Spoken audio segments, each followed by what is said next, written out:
Well, that's a healthy start to today's car spotting video. A BMW M8 competition. And a postal truck. Alright guys, check this out. This is a Bentley Continental GTC V8 here for rent at Midway Car Rental. Let's see if there's anything else worthwhile videotaping. I know it seems like there really isn't anything, but that seems to be the only thing here that stands out above the rest.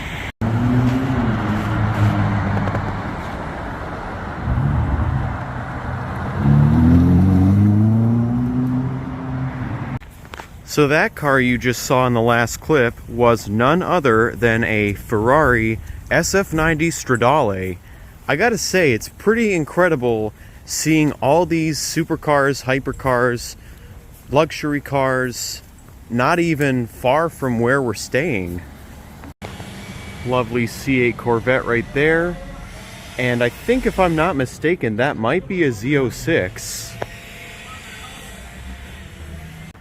And over here we have the big body Audi, the A8. And then over there is a Taycan. Just zoom in on it real quick. Oh yeah. Well, ladies and gentlemen, we may have just struck gold, found the jackpot of jackpots in terms of car spotting in Beverly Hills. We have the dealership that sells McLarens, Rolls Royces, Koenigsegg's, and Bugattis even. And we've got Phantom, a few Cullinans. I love the color on that fourth Cullinan right there. Got some Ghosts, probably Wraiths as well. Another Cullinan, another Cullinan. Haven't seen a... I don't know if that's a new Phantom right there, that black one. It might be. But anyway, McLaren Arturo. Then we also have what looks to be a 600 LT. Yep, 600 LT. And then another Arturo. Pretty cool. So, legend has it that James the Stradman's Bugatti Veyron is currently here being worked on at this dealership. Casual Acura NSX lurking in the corner. Anyway, before we go inside, this is the complimentary valet parking lot, and it's by appointment only. Kind of interesting how a dealership would have valet parking, but I guess it must just be a California thing because I've never really seen that before outside of dealerships like Chicago Motor Cars Naperville, for example. So here we are inside the Rolls-Royce portion of this dealership, and as you can see, this is the spec area. So these are all the different colors, specifications that you can spec any Rolls-Royce to your heart's content. Over here we have a Ghost. And I gotta say, the interior color is pretty lovely, if I do say so myself. Here we have a Phantom on tire cushions. That sounds like a Huracan just racing around outside.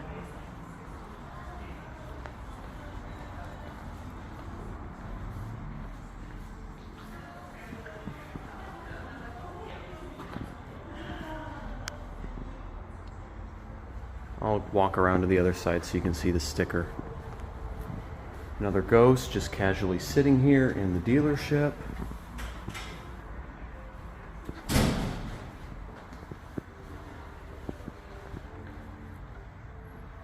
Spirit of Ecstasy on the wall. And as promised, the window sticker. So this is a 2022 Phantom. And then coming over here, we have a black badge Cullinan.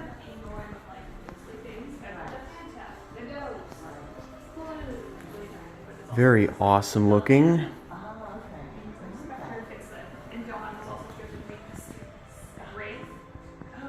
Get a nice look at that window sticker. And then we have a 2023 Phantom. Interesting wheel choice, I must say. So this is a short wheelbase Phantom. The one back there is an extended wheelbase. It's like almost as long as your bus, huh? Yeah, it might be. I still think my bus is longer. It's like 38 feet. So now we're on the McLaren side of things, and look at this thing right here. This is a summer-only car, and this is the McLaren Elva. I can't remember off the top of my head if this has a V8 or a V6 with a hybrid powertrain, but the Arturo has a V6 hybrid powertrain. And this is set up much like the Arturo. So yeah, don't know too much about this because it's been months since I've looked up anything about this car. But yeah, McLaren Elva looks beautiful. And here we have a 720S.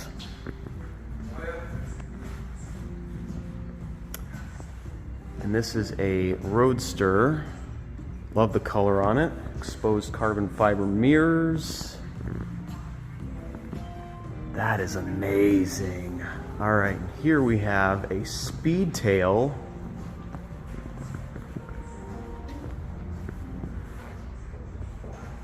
I wonder why they named it that. I'm pretty sure it's because this car was designed with aerodynamics in mind, and that tail just adds to the point. So they call it the Speedtail because they engineered it so that way the tail has as little drag as possible when in velocity mode. And much like the McLaren GT from many, many years ago in the 1990s, you sit in the center of the car, and then on the left and right, you can have two passengers. That is awesome. Not for sale. So this is a true collector's car. One of one. Well, there are more Speedtails, but Speedtails are very rare is what I'm saying. Here we have McLaren Arturo, I believe. Oh, it's an Artura. I've been saying it wrong this whole time. My bad, guys. All right. So this has McLaren's new 3-liter V6 with hybridization. Here we have a McLaren 650S, which is basically a 12C, just newer and with slight improvements. It's a 2016 model. Over here we have a McLaren 600 LT, Pirelli P0 Trofeo R tires for maximum track performance. Classic Ferrari.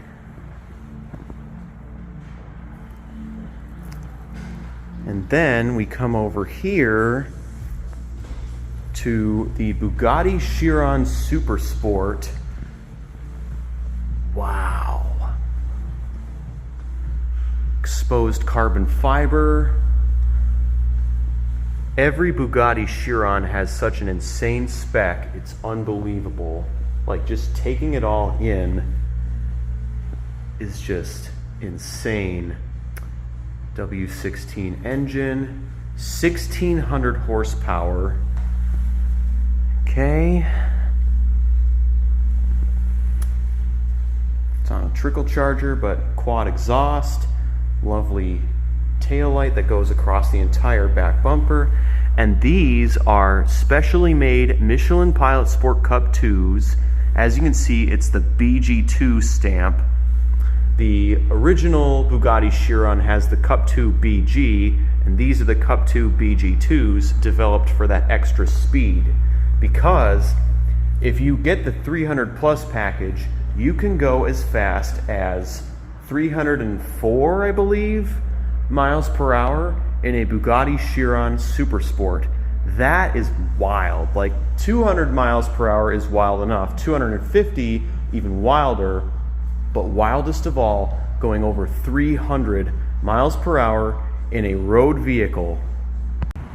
So that was a tour of the Rolls-Royce, McLaren, and Bugatti dealership here in Beverly Hills.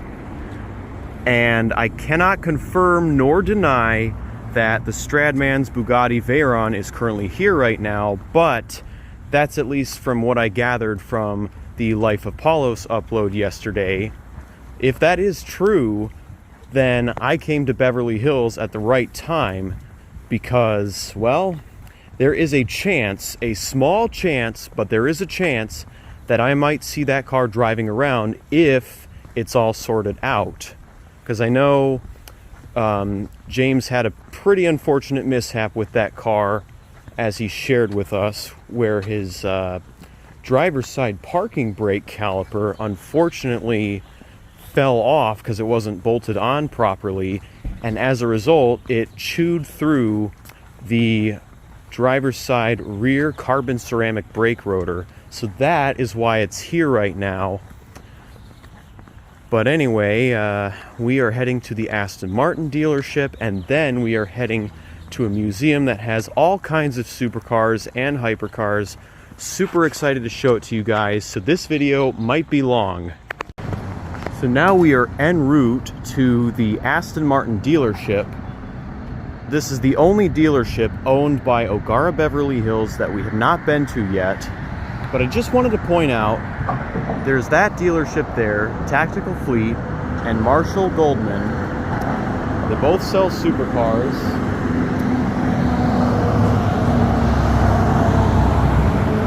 But anyway, when I was talking about the Speedtail earlier and how you sit in the middle, the car that originally had you sitting in the middle was not the GT.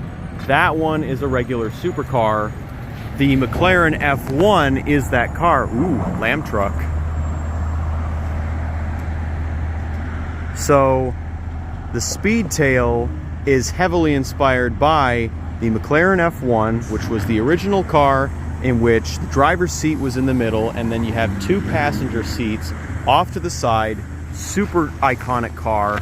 And I must say, if you own one, you are a very lucky man or woman. Because from what I've heard, McLaren F1s are only going to be going up in value. It's a lovely looking black Taycan sitting here in the parking lot, right next door to the Aston Martin dealership.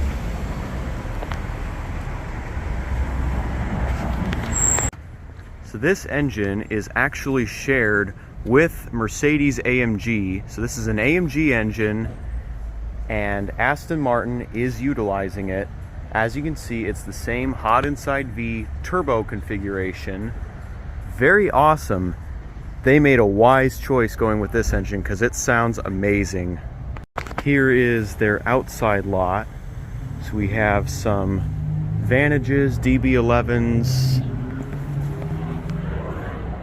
So this is a DB11 Volante. That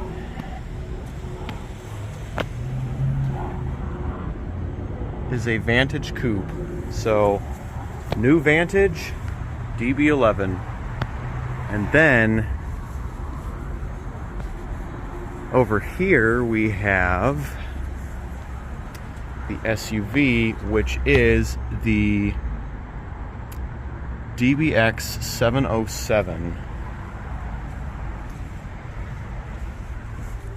And believe it or not, this is currently the most powerful SUV on the market right now. So it's more powerful than the Jeep Grand Cherokee Trackhawk, more powerful than the Urus, and more powerful than the new Ferrari Sangue, which is the V12 SUV that they offer. Pretty amazing to think about, but that can always change in the future. There's another DBX. I gotta say, that's pretty awesome seeing that here.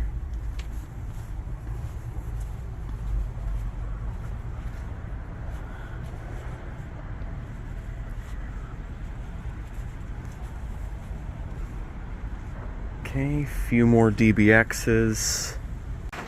So now we're inside the showroom. Here we have a DBX V8. Over here we have a V12 Vantage. We have another DBX over here. I believe, if I'm not mistaken, this is a 707. And over here we have another Vantage. This is a Vantage Roadster, so I would imagine it's a V8. And over here we have an Aston Martin DBS. I guess I'll show you the inside of it. Yeah, as you can see, Spider-Man looking interior, love it. Here we have an Aston Martin Vantage Roadster. Orange interior.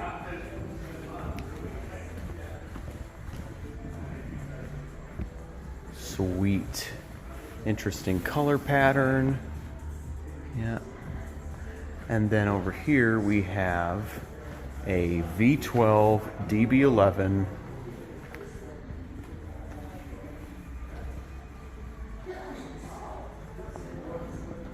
And as you can see, it's a 2022 model.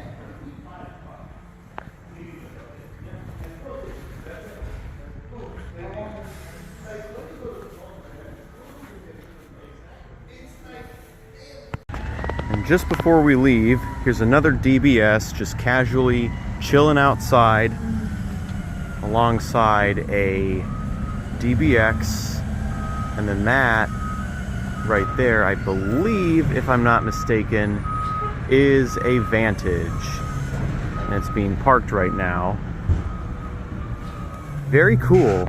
Alright guys, check this out. We have cars mounted sideways.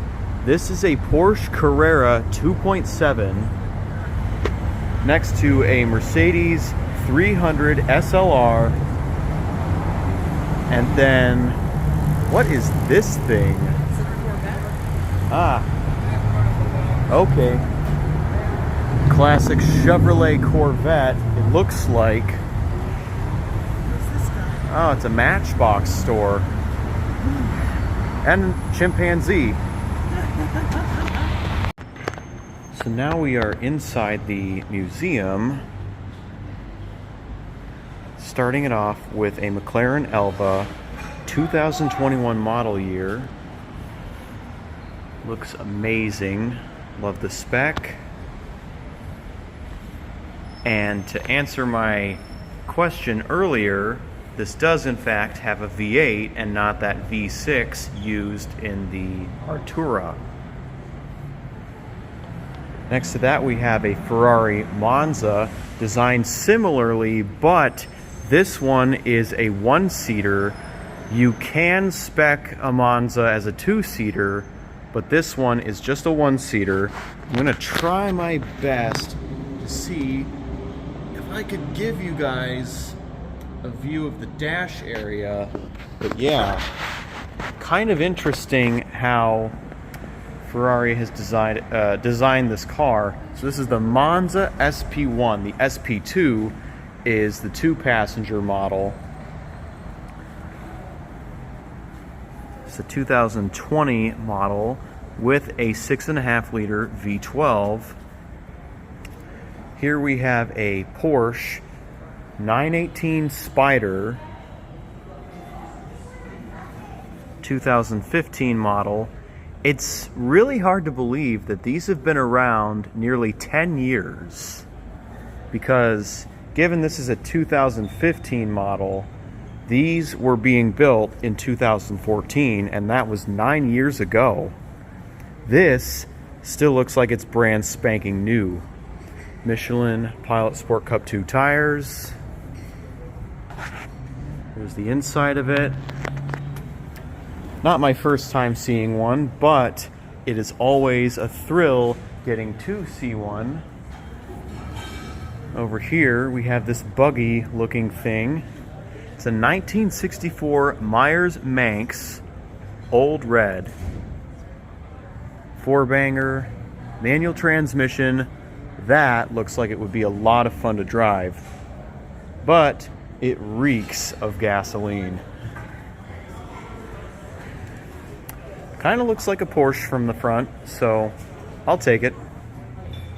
And then over this way we have a 2005 Maserati MC12, a Ferrari-inspired supercar designed for the track. This is a street legal one.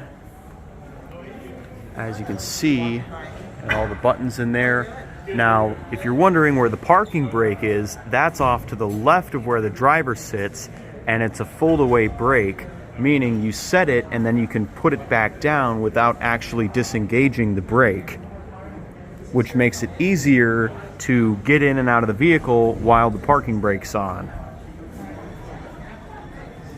Here's the back of it, and as you can see, 6-liter V12.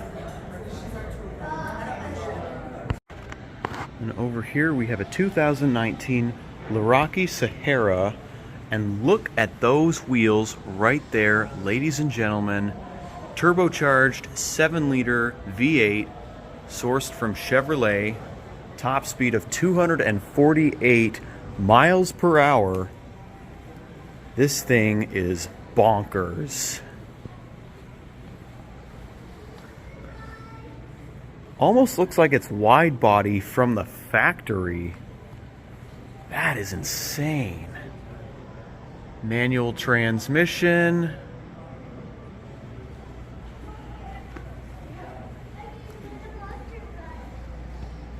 All right, moving on, we have a 2021 Porsche Vision Gran Turismo concept car. And I gotta say, this is definitely inspired by the 918 Spider, without a doubt. And these, I believe, are Pilot Sport Cup 2 Rs. Here's the inside cockpit area, as you can see. But of course, this is a concept car, so yep.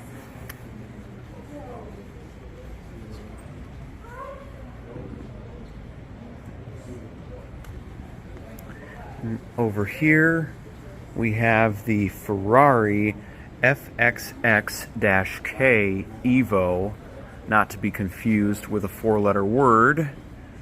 Track-only hypercar. As you can see, there's the steering wheel, the cockpit, and it is a hybrid.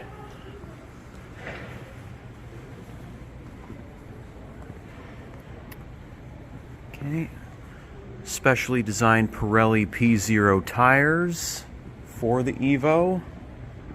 As you can see, I know the lighting's kind of bad, but there are all the buttons on the steering wheel.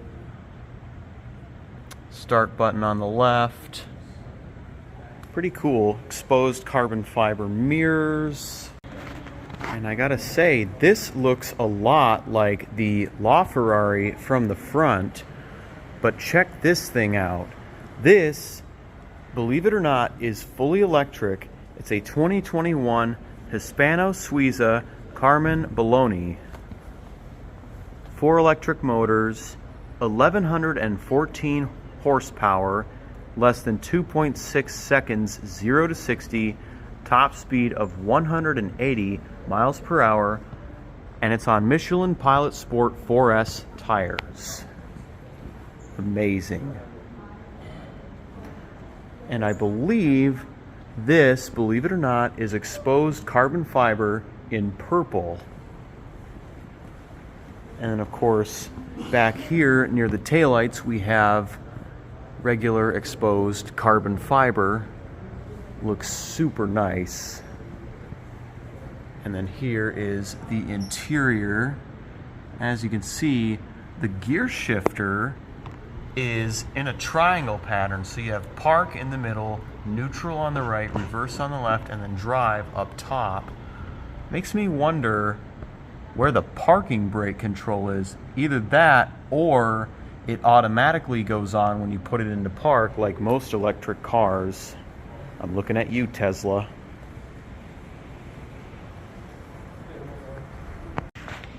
Here we have a 2010 Pagani Zonda Tricolore, one of the last of its kind before the Huayra took over. Gold wheels, Michelin Pilot Sport 4S tires, blue brake calipers, and those brakes are massive. So this has a V12. It's a 7.3 from Mercedes AMG, 3.4 seconds 0 to 60, worth nearly $2 million, and probably going up in value as we speak.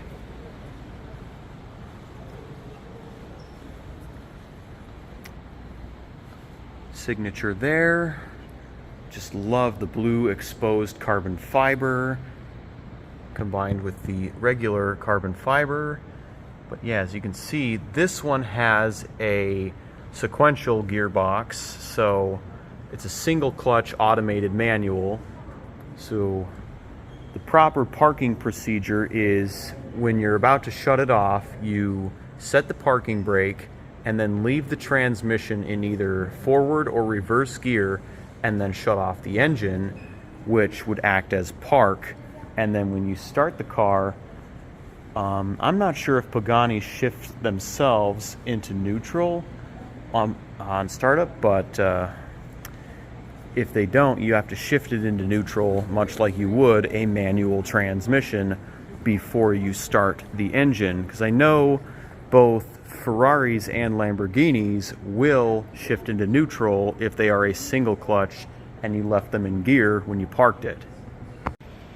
Here we have a 2015 Koenigsegg 1-to-1 based off the Agera, exposed carbon fiber wheels, and there's also some exposed carbon fiber on the hood, in the door, on the mirrors, all around the car. There are only 7 of these in the world, and this is one of them in the museum, courtesy of the Litowitz family. Top speed 273 miles per hour on E85 or E100. Horsepower 1341, but like I said, you only get the max horsepower if you are running E85 up to E100. So yes, the Koenigsegg Agera and the 1-to-1 can run on 100% renewable fuel, which I think is amazing. And it's a pretty good incentive to having the maximum power restricted to renewable fuel as opposed to premium pump gas, for example. Me personally, I prefer race gas if we're gonna talk maximum horsepower, which is exactly what Bugatti does. You can't get the full horsepower in a Bugatti unless you're running at least 93 octane. So regular 91 octane pump gas will require you to detune the engine to about 2/3 the power, if I'm not mistaken, if not 80% of the total power. I should also note that the 1-to-1 is the fastest car in this museum, but we're now going to focus our attention on the Lamborghini Chiron here, 2021 model year, one of only 82 ever built, exposed carbon fiber in the headlights, going back to the mirror. Love the design, love the spec. So let me know what you guys think. Do you like this spec better than the Chiron I saw in the dealership yesterday, or do you prefer the dealership spec? Top speed of 221 miles per hour from a 6.5 liter V12 plus a supercapacitor, just over 808 horsepower. 0 to 60 happens in less than 2.8 seconds. 19 roadsters, 63 coupes, for a grand total of 82 units built. Going around the back here.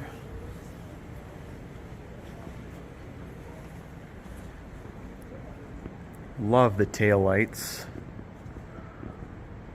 See inside the engine bay a little bit. And then there's the interior.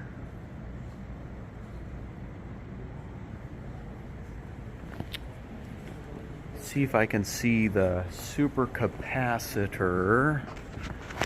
It's super dark, but there it is, ladies and gentlemen. The supercapacitor in its full glory. God bless Lamborghini. Here we have a Hyperion XP1 prototype. And as you can see, the top speed is projected to be 220 miles per hour on electric motors alone, good for 1,500 horsepower, and a 0 to 62 mile per hour in 2.2 seconds. And they are planning to build 300. Get a nice look at the inside.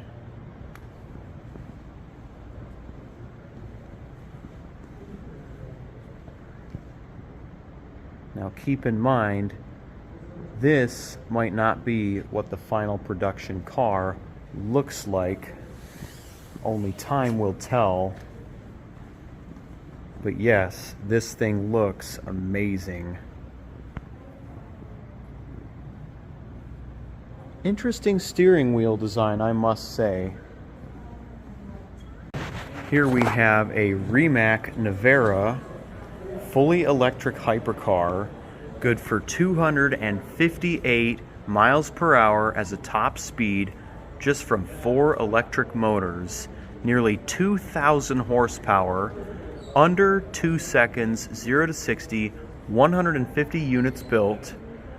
And of course, this is a concept car, but these are the production figures. Very amazing, I must say. Love the exposed carbon fiber, even in the Rimac badge on the hood.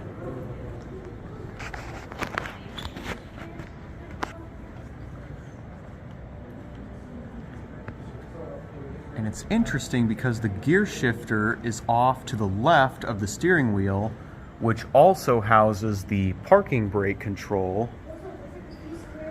And this being the pre-production prototype, this has Pirelli P0s. Production car has Michelin Pilot Sport 4S's. Come around to the rear, more exposed carbon fiber. Lovely, even on the rear wing.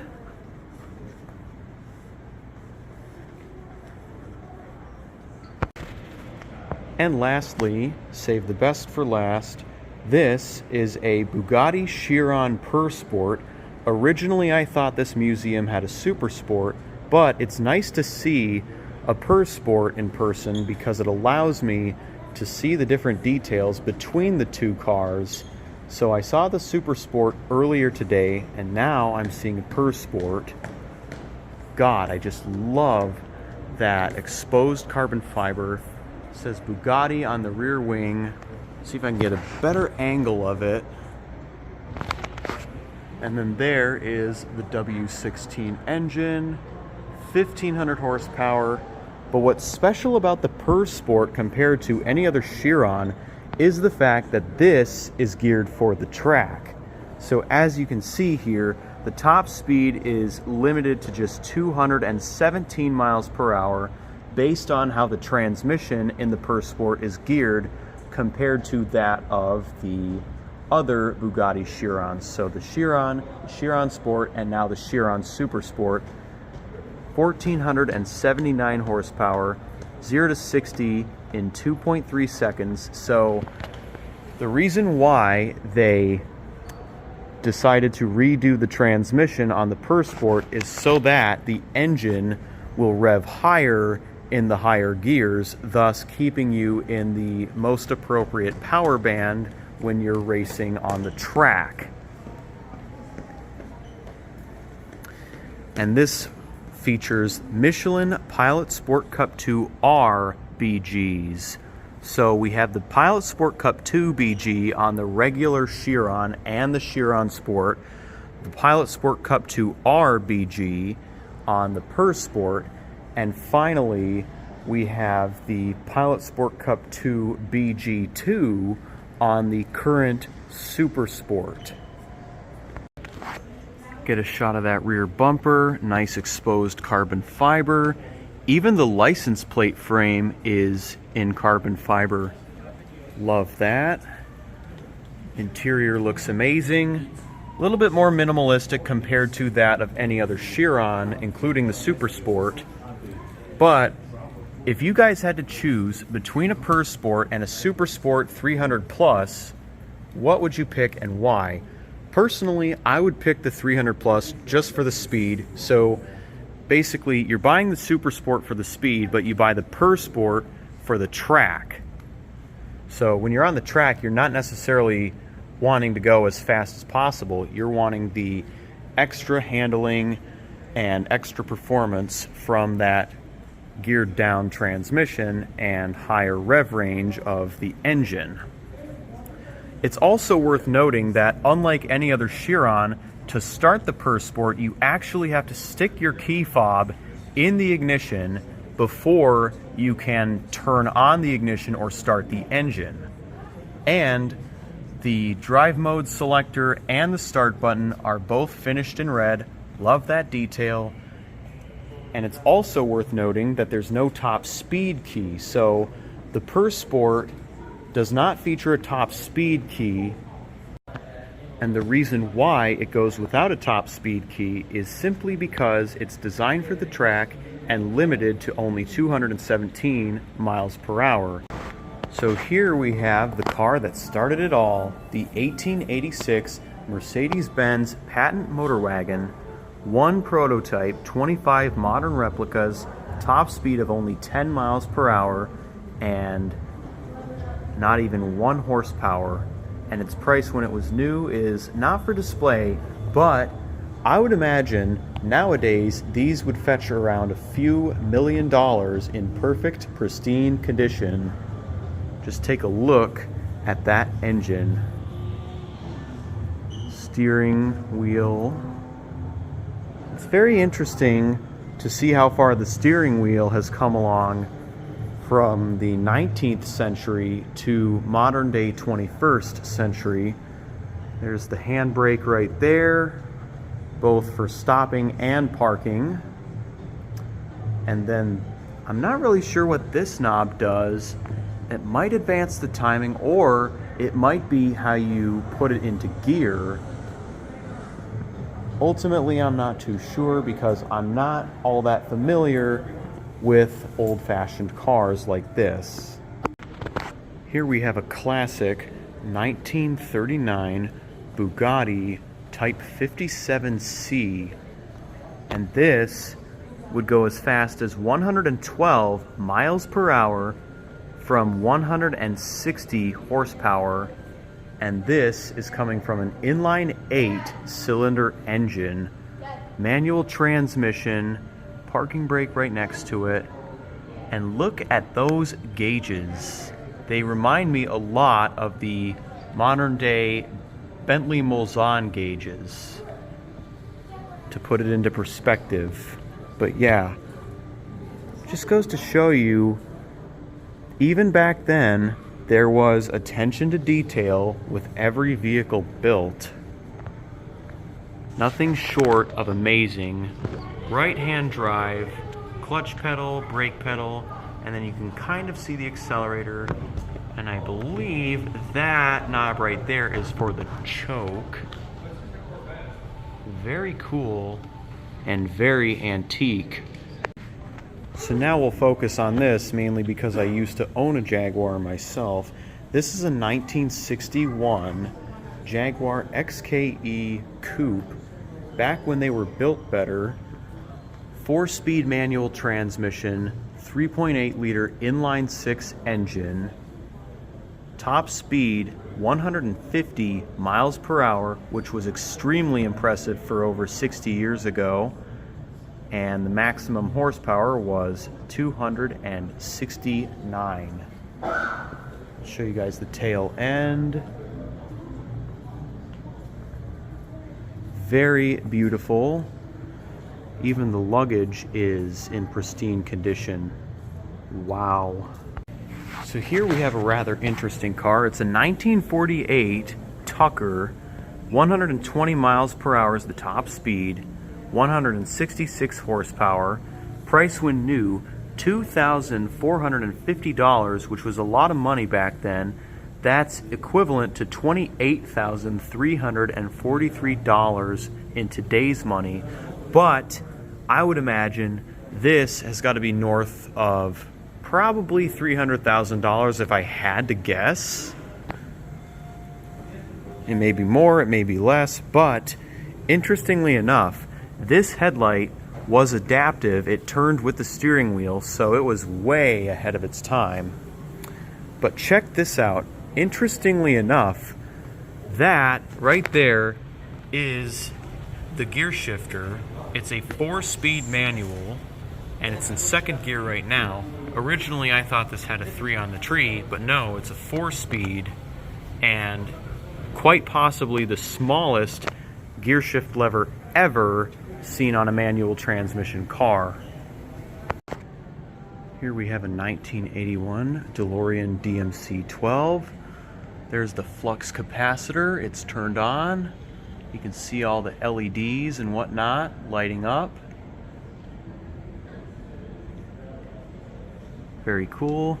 Parking brake lever over here. This one has a manual transmission, but you can get an automatic transmission if you so choose. Some buttons on the steering wheel. So this was actually in the Back to the Future movie.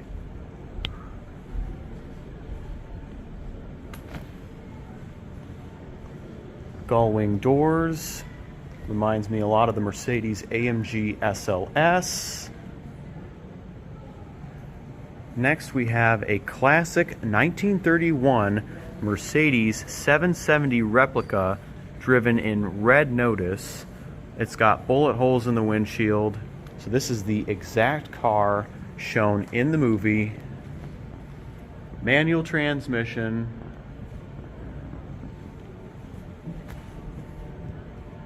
Wow. It's interesting how they're choosing to preserve some of these cars with damage. Here is a 2018 Lexus LC 500 Inspiration Series, which was driven in Black Panther from 2018. And as you can see, this is where the Black Panther tore through the hood. And as you can see, there are also some bullet holes going across the side of the car. And there are even scratches in the upper piece there, the roof. Wow. 1976 Ford Gran Torino. It looks like this may have been a cop car. But then next to that we have a 1967 Ford Mustang Eleanor from Gone in 60 Seconds.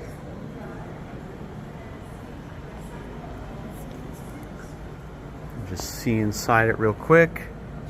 Looks like this one has an automatic transmission.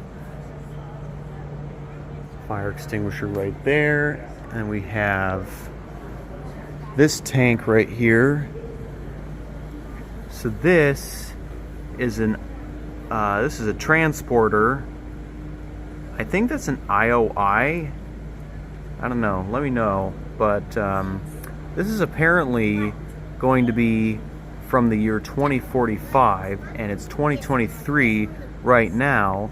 driven in Ready Player One from 5 years ago. It's a good thing to have in a zombie apocalypse. Here we have the Batmobile, 1989 model year, driven in Batman from 1989 and Batman Returns from 3 years later. Very cool. This has probably the longest hood of anything ever seen. That is wild. You can see the inside there. Wow. And here we have a BMW i8 concept, or here it's called the Vision Efficient Dynamics concept, but yes, this is what the i8 was based off of. And as you can see,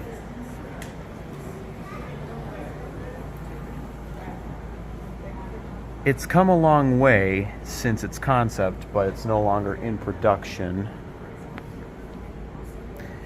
And interesting tires too. These, they look like Michelin's. Yeah, they are Michelin's.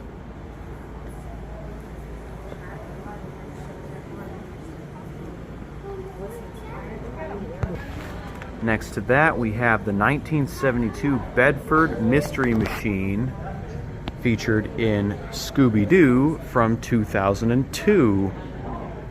Scooby-Dooby-Doo, where are you? We got some work to do now.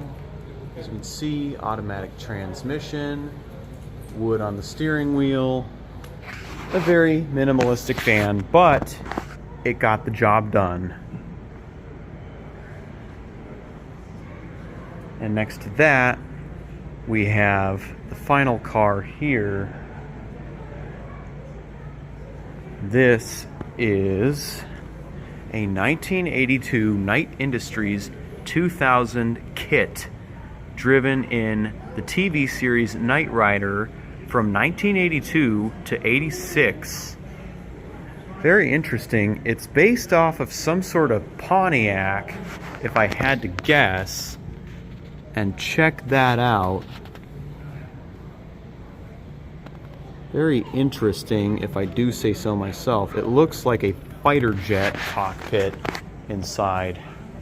Here we have an AMG GT63, as well as a brand new 7 Series. This is a 760i. And then we have a previous gen G-Wagon 4x4 squared. So now we're in Mercedes-Benz of Beverly Hills, starting it off with an AMG GT53 4-door. And I've got to say, it's changed a lot in the last 3 years. Here is the spec area, the wheels, the colors. Interior choices off to the right.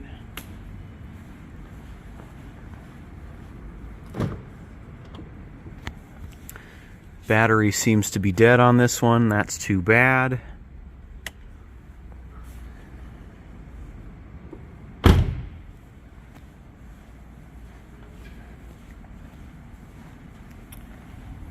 Coming over this way, we have an AMG GLE 63.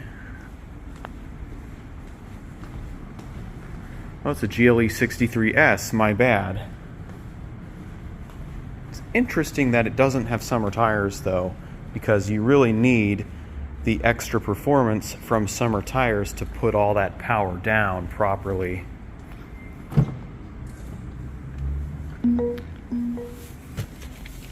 As you can see, battery's low on this one too, but at least it's not dead.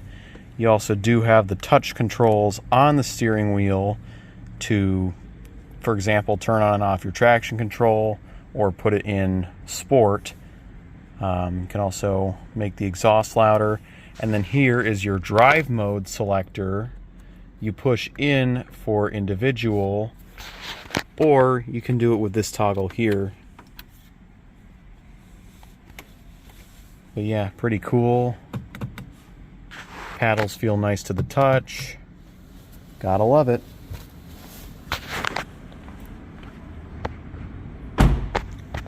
Up here we have the new SL. It's a brand new AMG SL63. Unfortunately, this one is locked, so I can't get in. But just look at that carbon fiber. And then here's the back. As you can see, not much room back there, but it's meant to be a two-seater, so you're really not going to use the rear seats. And then there are the controls. So this one actually has two knobs, although this one doesn't turn, but you can press this in. This one turns, that's your drive selector. And if I'm not mistaken, I think that's the only way to do it in this, because I don't see a dynamic toggle right underneath the screen. But I'm not too sure, because I have not interacted with the new Mercedes interface yet, amazingly enough.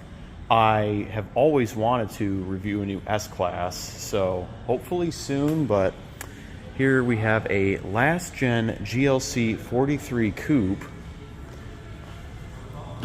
So this is very similar to our GLC, except for the fact that it's an AMG, it's a coupe, and it has a digital instrument cluster. Lovely paddles. So I have not driven an AMG GLC, but I can already tell you the Alcantara steering wheel is amazing.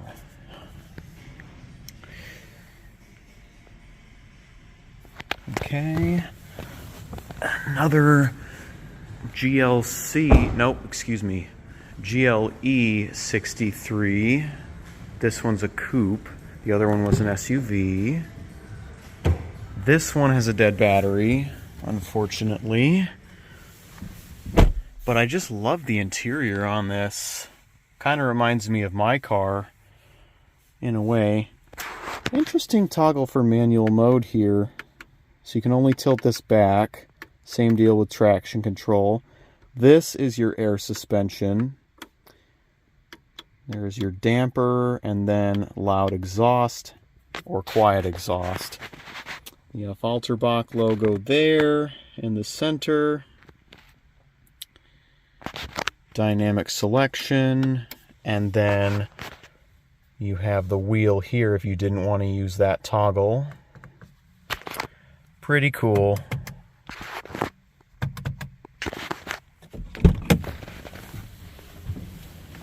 So that's it for this part of the showroom. So just for time's sake, and also avoiding the possibility of getting copyrighted by the music playing in the background, this is an AMG EQE, brand new, and I gotta say, gotta hand it to Mercedes, they did a pretty nice job on both the interior and exterior. The technology looks amazing. Haven't really interacted with anything electric on Mercedes end before, but there's the AMG EQE, probably the last car I'm going to film in this dealership today, so on to the next one. So we're just about to check out the BMW dealership, but check out this red Lamb truck here. That thing looks sick.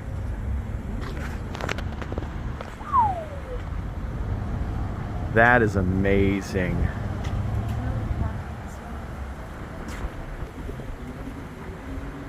Hold on, I want to check out this Lamb truck first. So he's just waiting for this Honda Pilot to leave.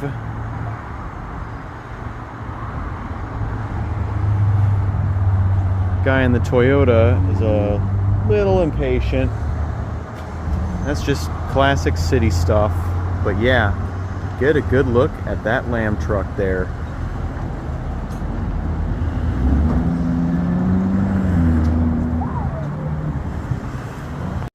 So now we're inside the BMW Beverly Hills dealership, and check this out. This is an M8 Competition, exposed carbon fiber mirrors, Michelin Pilot Sport 4S tires. This also has the optional laser LED high beams, which operate when you have the auto high beam mode selected. But sadly, on all cars that have this as an option, they can't operate in the US because of legislation that needs to change in order for those lights to be legal. So they are legal outside the US, but inside the US, sadly, we may never get to see the laser light in its full potential. But at least we do have adaptive high beams at the very least. So climbing on in, being oh so careful, 57 miles, and just look at the center console here. Red start stop button. You can open or close the exhaust valves, parking brake, auto hold, setup, M mode. So instead of 3 different drive modes, you have your M mode configuration, and then you can set up those modes. And then you have the auto start stop on and off toggle right there. Transmission speed shifting. So you can increase or decrease the intensity at which the transmission will shift. But anyway, I'm going to press the M button here. Ooh, this car is on 0 gas. But anyway, you press that button. It's currently set for efficient.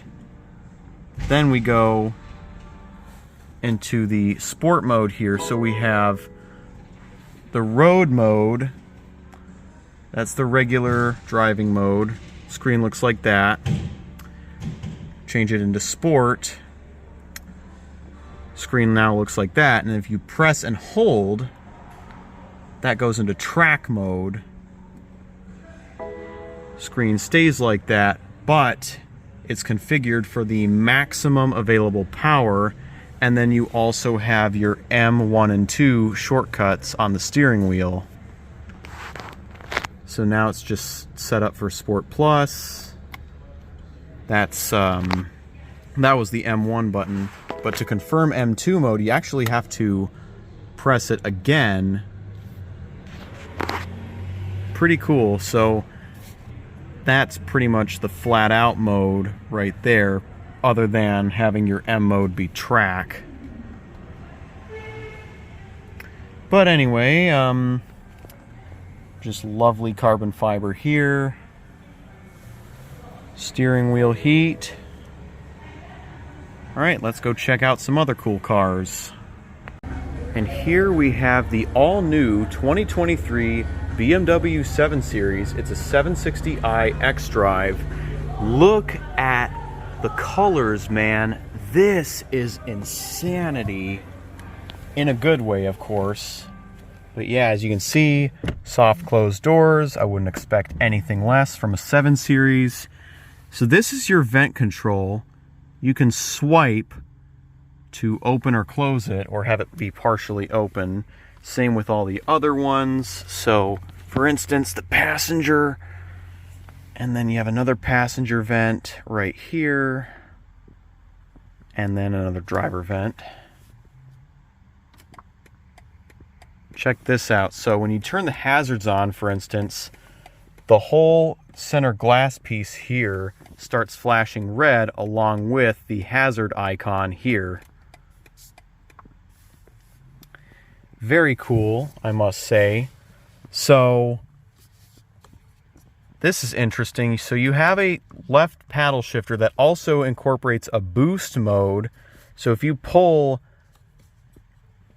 this section of the paddle shifter, I'm actually not sure how it works. Maybe you pull and hold. But anyway, I know they talked about that in a YouTube video of this car somewhere. But yeah, that's pretty cool. So this has a boost mode because this is actually a partial hybrid. So this has a new type of gear selector, but interestingly enough, there's no traditional park button. So instead, to get it into park, you actually just push the parking brake button. And then you also have an iDrive menu dedicated to the parking brake. So, for instance, you could apply or release the parking brake without touching the button, or you can set it so that the parking brake applies automatically whenever you turn off the car. Because if you turn off the car while it's in forward or reverse, it will go into park, but it won't set the parking brake. Because normally, to get it into park, you press this, sets the parking brake, and simultaneously engages park automatically, which I think is pretty cool, but that might confuse a lot of drivers that are just now interacting with the new BMW gear selector because they're used to a park button and then setting the parking brake, or the other way around, whereas this is an all-in-one thing. So yeah, might be hard for some people to get used to, but I read up on these things, so I know exactly how they work. Crystallized start-stop button. Same with the gear selector and the iDrive controller and the volume controller. Very cool.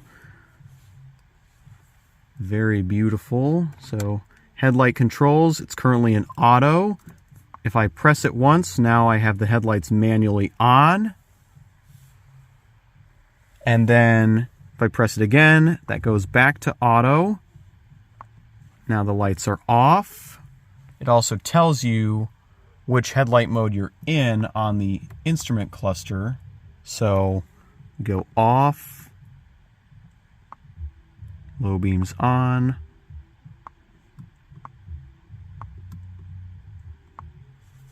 very interesting. So if you press this, that also gives you your other options, such as your parking lights and your roadside parking lights. So say, for instance, you wanted your parking lights on, you press that button, and then over here, you can press parking lights on. And then here, you can turn on and off your automatic high beams, for instance. But anyway, let's go ahead and put that back to automatic mode. Very cool. And very minimalistic in a way, because the old headlight control had a bunch of buttons. This one now has 3, and then you activate your parking lights in a menu over here. And then, to exit the vehicle, this reminds me a lot of the Corvette. You press this button, and then the door unlocks, and then you can get out. Very, very cool car, and highly advanced. Gotta love it. So here we have a brand new BMW iX, and it has a very similar gear shifter design to the 7 Series I just showed you. So to put it into forward, you pull all the way back, and then you pull back again for B mode as opposed to sport or manual mode like the 7 Series. B mode is essentially forward, but you have additional regenerative braking, so it enables for a one-pedal driving experience. You go half a click up or down depending on your gear position for neutral, all the way forward for reverse, and then you put the parking brake on to simultaneously engage both park and the parking brake. And then once again, you have the iDrive menu here to choose to release or apply the parking brake without touching the button, or you can have it set so that the parking brake sets automatically every time you turn off the car. Because like I talked about previously, if you don't push this button and you turn off the car while it's in gear, so not in neutral, the car goes into park, but the parking brake is not applied automatically unless you have this setting toggled on. And then over here, light controls, so off, auto, and then push again for on. But interestingly enough, this behaves a little bit differently than the light control in the 7 Series, in the sense that if you press off and then press this, it goes back to auto, whereas let's say it's an auto on the 7 Series, I hit off and then I hit this, now the lights are on. and vice versa. If the lights are on, I press this and then press this again, it's back in auto. So, little bit different, but honestly, this is the way it should work. And then you have your parking light menus here. Very cool stuff, I must say. And then push to release the door. Very, very cool SUV. I know a lot of people don't like the new iX because of its looks, but I think it's awesome. Well, sitting in traffic right there, we have a nicely spec'd Rolls-Royce Cullinan. So here we have a BMW M340i and an X3 M40i. So basically the same car, but one's an SUV and then one's a sedan. There was another M340i that ran the red light and it was debadged, but I didn't get that on camera. And I believe that is an AMG E43 across the street from me. Taking a look at the back of the M40i X3, if this guy were parked any closer, he'd be in big trouble.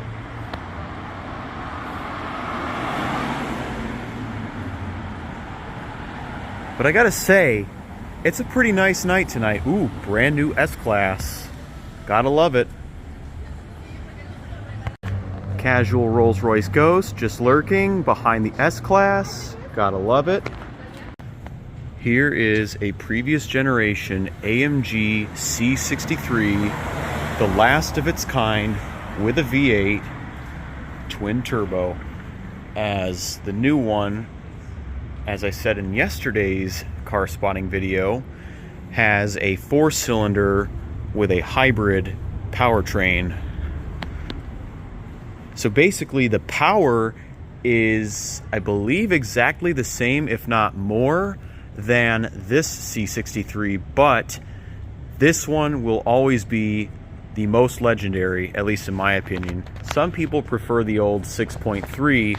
I prefer the 4-liter twin turbo. It sounds amazing. Nice BMW 7 Series just lurking, previous gen. Looking good. Gotta love it. Needless to say. Q7. So here we have another M340i, unless that was the same one from earlier. It's just lurking.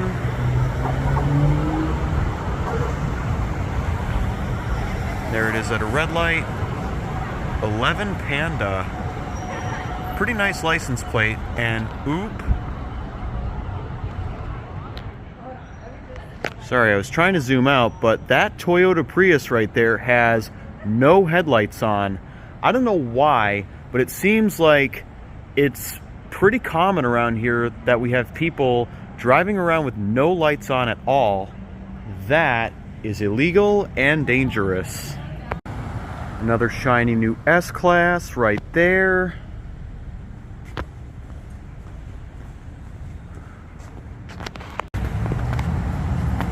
Got a Bentley Mulsanne right there.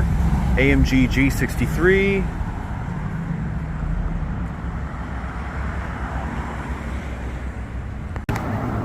So that's a new 7 Series, I think. Ooh. Porsche of some kind. Of course, I picked a bad time to turn off of Rodeo Drive because I just missed that. But at least I got it on camera, so that counts as something, right? Casual G63 making a left. So now we're on Beverly Drive, and there's nothing too interesting, but there is this Taycan here, parked right behind a Panamera, so you can compare the two. What do you guys prefer, Panamera or Taycan? Let me know in the comments below. And there's that Porsche 911 that I saw earlier. Here we have a BMW M2. And I believe, if I'm not mistaken, let's see. It's gonna be hard to see. I don't know. Yeah, it's pretty dark. I can't really tell. I'm pretty sure it's a double clutch. I was trying to figure out if it had that or a manual. Nothing too interesting across the street from me. Check this out. It's a current generation BMW M3 Competition. Blacked out. Gotta love the spec.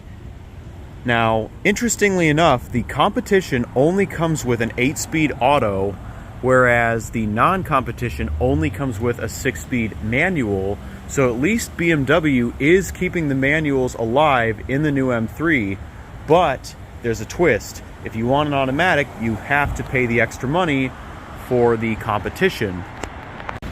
Check this out. It's a brand new BMW 7 Series with a light-up grille. So yes, that means the one I saw earlier that I thought was a new one is actually a post-facelift old one. Those new taillights are very distinct.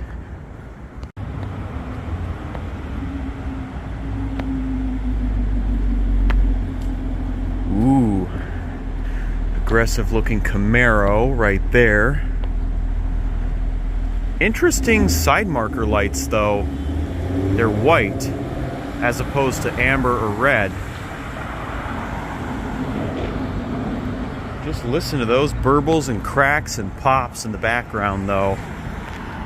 What a menacing car. And here we have a Lamborghini Huracan just casually cruising down Rodeo Drive. And let's see.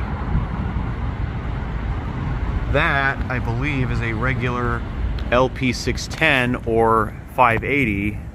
One or the other, because I saw the exhaust pipes at the bottom. If it had them up top, it would be a Performante or an Evo or the new STO or Technica. But anyway, that's pretty much going to wrap up today's car spotting portion of the video.